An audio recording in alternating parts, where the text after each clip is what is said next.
Hi, welcome back to Moab Making Music on a Budget.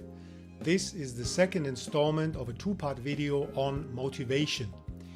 It was supposed to be just one video, but then talking about one topic led me down the path to yet a different example and another case and another case and another case and another case.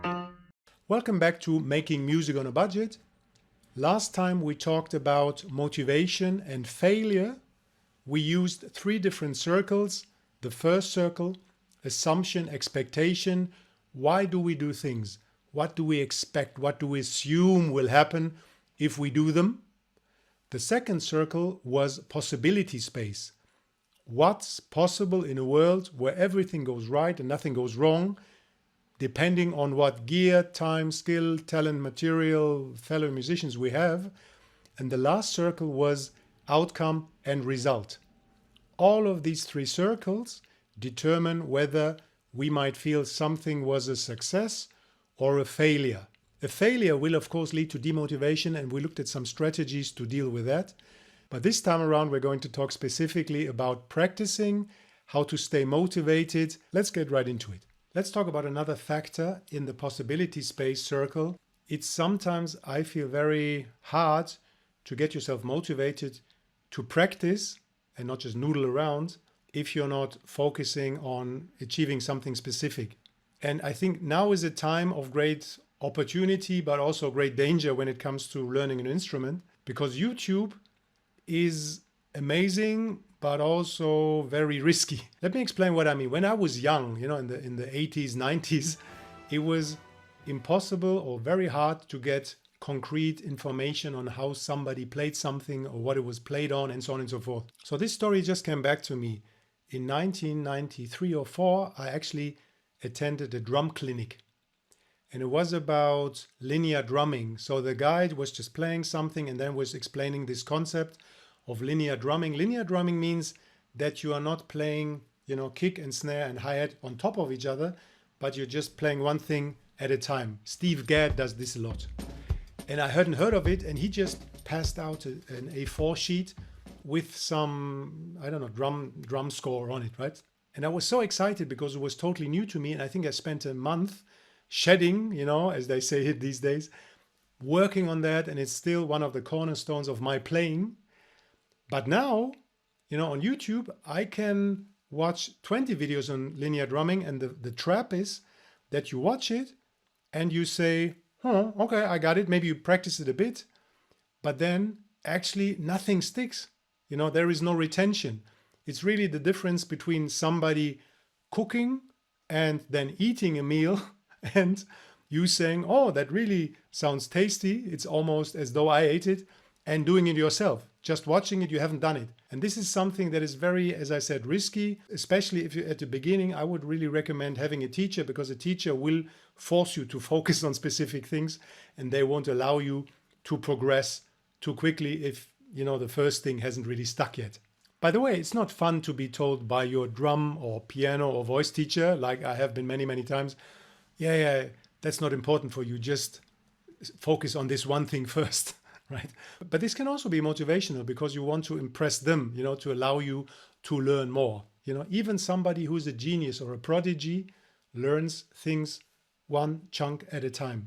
They're just incredibly fast in picking up things. So there's also a skill budget, right? Skill budget means, what am I able to play at this point in time? Of course, if I practice more, I can play something different. But right now, what can I play and what can't I play? And once again, we have to be very, very realistic when it comes to expectations of recording or practicing or just learning something.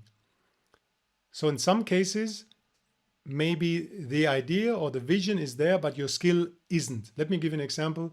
There was one song I wrote, I simply couldn't play it.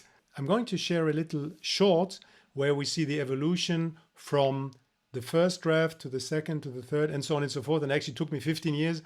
But at the end, I could actually play the whole song, on the roads, and I could finally finish it. Let's listen in.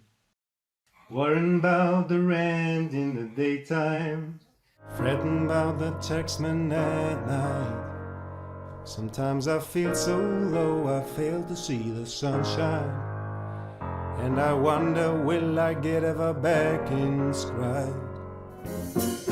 Me and my little family live in a cardboard box up in the attic. Wash our faces in a plastic pail, and all we use is only makeshift. But I say money, I say money, I say money. So there's one more mental trap that I keep stepping into, and that is that I ask myself, why am I so limited in what I can play? You know, this artist or this musician can play it like this and it sounds so effortless and fluid. So this can be very demotivating. But let me propose a mental exercise to counter that. You may have heard that some musicians, even some very famous musicians, you know, that have recorded lots of things, can develop focal dystonia.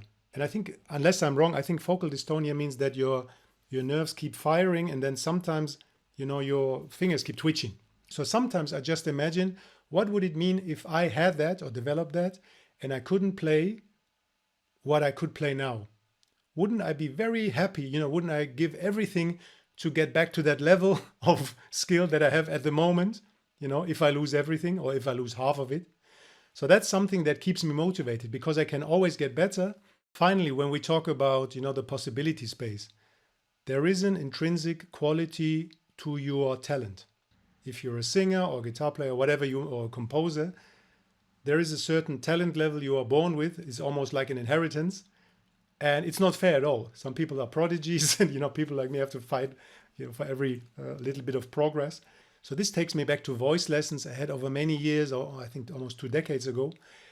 And I learned and I understood that I just have a specific kind of voice. I will never have a soul voice. You know, I won't be a shouter, and I always wanted that, but it's just not in the cards. But I do have a specific characteristic, and I just can hone in on that, and I can use that. And that goes for everything. You know, you can't be something you are not. But that is actually the fun part, because other people can't be you. You know, that's basically the unique selling point you have. So long story short, if you feel your motivation lagging or sagging, try to think about the 3 circles, right? What were you expecting, or what are you expecting? What are you assuming about your talent level, about the outcome, you know, about the adulation from other people once you have achieved it? What's really there? What's your skill level? What money do you have? What time do you have? What budget do you have? You know, what channels can you use? Is it realistic? Are these matching? The good news is that the possibility space actually is an unknown, because the results sometimes may be much bigger than you thought. You know, that's also possible, because you can't plan for everything. And in my case, since I started this channel, you know, at the beginning of this year, you know, we're almost up to 30,000 viewers, and I have, I don't know, 40K views on some of my songs. So I'm really, really happy. And I never thought this possible, you know, 1 year ago. So this is just one example of staying motivated. And if the big things bring you down, focus back on the small things, right? On this one lick you want to practice, on this one line of lyrics you want to write or get done, or this one demo you just want to record, you know, just put it to tape. You know, take a step back, think small, but think focused. But this can also be a motivation. In my last video, I mentioned that I went to Ireland on vacation and I really got into Irish music, and I did write a little reel, you know, I learned about jigs and reels and all that. And I wrote it, you know, and I could whistle it, and it sounded very easy, but then trying to play it on the roads. So just for fun, I'm going to share my current state of what I'm able to play, but I will keep practicing. Here we go.